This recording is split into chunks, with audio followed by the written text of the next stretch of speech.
ఉత్తమ్ కుమార్ రెడ్డి గారి సభలో ఇంత సారాంశాన్ని ఈరోజు ప్రస్తావించింది. మేము సభ పెట్టండి కృష్ణానది జలాల మీద చర్చ చేద్దామని మేము అనలేదు అధ్యక్ష.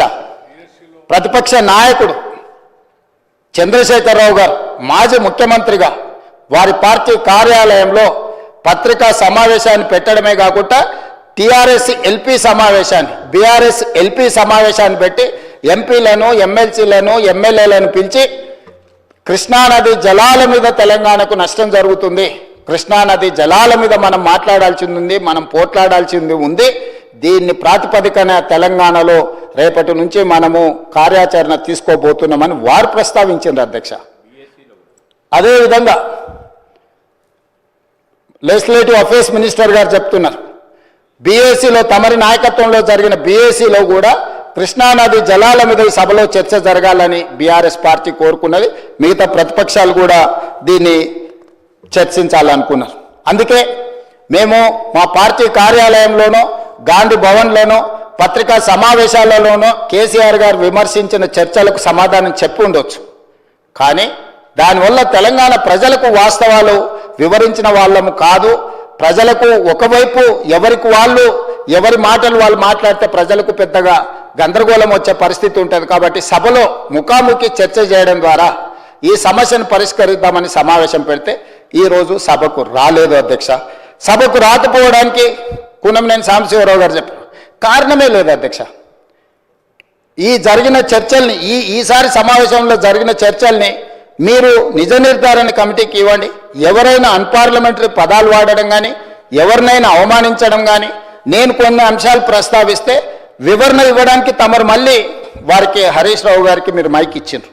వారు ఏం మాట్లాడినో కూడా తెలంగాణ సమాజం చూసింది.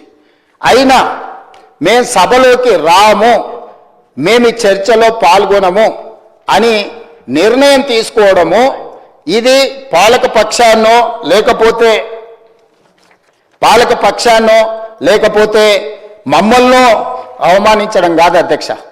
ఈ సభలను అవమానించడం, చట్ట సభల పట్ల వాళ్ళకు ఉన్న చిన్న చూపు ఈరోజు బహిర్గతమవుతుంది అధ్యక్ష. ఇలాంటి నిర్ణయాల వల్ల ఏమైనా ప్రజలకు ఉపయోగం ఉంటుందా? అదేవిధంగా పత్రికా సమావేశాలలో వాళ్ళే మాట్లాడిండ్రు అధ్యక్ష. నేను కొన్ని అంశాలను ఇష్టం లేకపోయినా ఇక్కడ ప్రస్తావించదలుచుకున్నా. మీరు సభ పెట్టండి, మీ బట్టలు ఊడదీస్తామని మాట్లాడిండ్రు అధ్యక్ష బహిరంగంగా. ఆ తర్వాత చంద్రశేఖరరావు గారు మీ తోలు తీస్తామని కూడా మాట్లాడడం జరిగింది అధ్యక్ష. అందుకే నేను అడుగుతున్నా అధ్యక్ష, బట్టలు ఊడదీసేవాళ్ళు తోలు తీసేవాళ్ళు చర్చలో పాల్గొంటే తెలంగాణ ప్రజలు నిర్ణయించుకునేవాళ్ళు.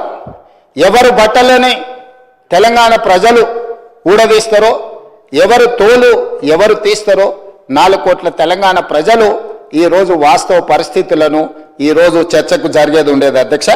అందుకే నేను ఒకే మాట చెప్పదలుచుకున్నా అధ్యక్ష.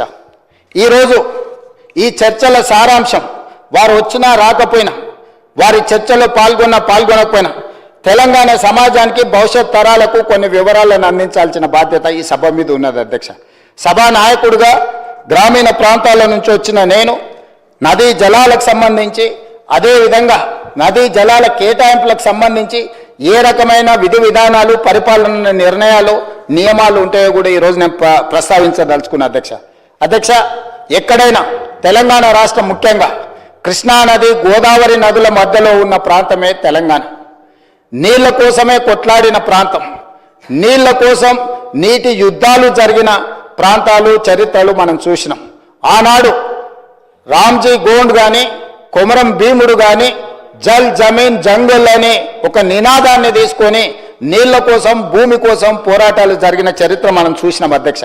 అదే కాదు, సాయుధ రైతాంగ పోరాటంలో కూడా భూమి కోసం, భుక్తి కోసం, విముక్తి కోసం జరిగిన సాయుధ రైతాంగ పోరాటంలో కూడా ప్రధానమైన అంశము నీళ్లు, భూమి అన్న సంగతి ఈరోజు మనం గుర్తు చేసుకోవాలి అధ్యక్ష. అదే కాదు, తెలంగాణ రాష్ట్రం ఏర్పాటుకు ప్రధానమైన కారణం నీళ్లే. కృష్ణానదిలో మనకు రావాల్సిన వాటా మన ప్రాంతం